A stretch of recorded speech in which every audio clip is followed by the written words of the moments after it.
स्नेहदा स्पन्दन स्नेहदा स्पन्दन।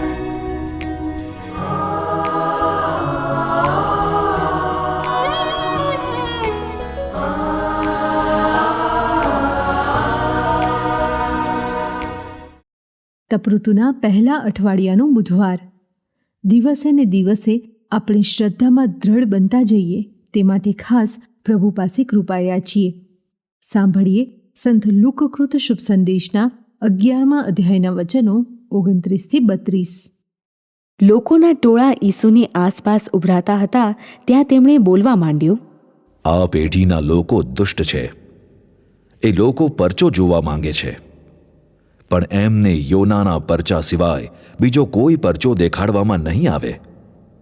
કારણ યોના પોતે જેમ નિનવેના લોકોને પરચારૂપ હતો, તેમ માનવ પુત્ર પણ આ પેઢીના લોકોને પરચારૂપ થશે. કયામતને દિવસે આ પેઢીના લોકોની સાથે દક્ષિણની રાણી પણ ઊભી થશે અને એ લોકોને દોષિત ઠરાવશે. કારણ ધરતીના છેડેથી તે શલોમોનની વાણી સાંભળવા આવી હતી. અને જુઓ તો ખરા, અહીં જે મોજૂદ છે તે શલોમોન કરતાં મહાન છે. કયામતને દિવસે આ પેઢીના માણસો સાથે નિનવેના લોકો પણ ઊભા થશે અને એમને દોષિત ઠરાવશે. કારણ યોનાના ઉપદેશથી તેમણે જીવન પલટો કર્યો હતો. અને જુઓ તો ખરા, અહીં જે મોજૂદ છે તે યોના કરતાં મહાન છે. स्नेहदा स्पन्दन स्पन्दन। ઈસુની સમકાલીન પેઢીને ઈસુ યોનાની સમકાલીન પેઢી સાથે અને રાજા શલોમોનની સમકાલીન પેઢી સાથે સરખાવે છે. સરખામણીમાં ઈસુને પોતાની સમકાલીન પેઢી દુષ્ટ લાગે છે. યોનાની સમકાલીન પેઢીએ યોના પાસે ચમત્કારની માગણી નહોતી કરી. એ પેઢી એટલે નિનવેના લોકો. યોનાનો ઉપદેશ હૃદયપલટો કરવા એ લોકો માટે પૂરતો હતો. એ લોકોએ યોના પરદેશી હતો, વિનાશનો ઉપદેશ આપતો હતો, છતાં યોના પર અવિશ્વાસ ન મૂક્યો. યોનાનો ઉપદેશ એ લોકો સ્વીકારે એ પહેલાં યોનાએ કશી બાબતની સાબિતી આપવી ના પડી. યોના બોલ્યો એટલું જ એમને માટે પૂરતું હતું.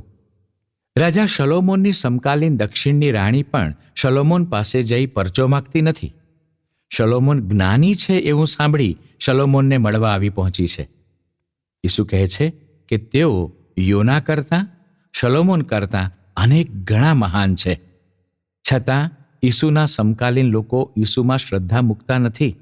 ઉલટું ઈસુ પાસે ચમત્કારની માંગણી કરે છે.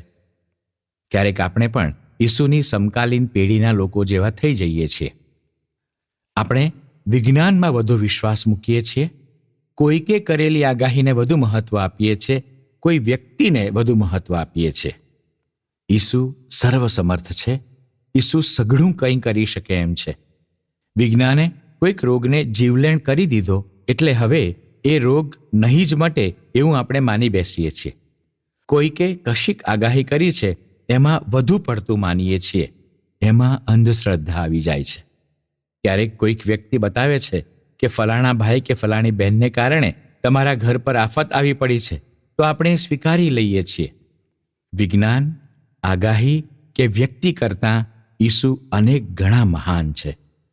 ઈસુ ચમત્કાર ન બતાવે તો પણ ઈસુમાં આપણી શ્રદ્ધા અવિચલ રહે એવી પ્રાર્થના કરવી જ રહી.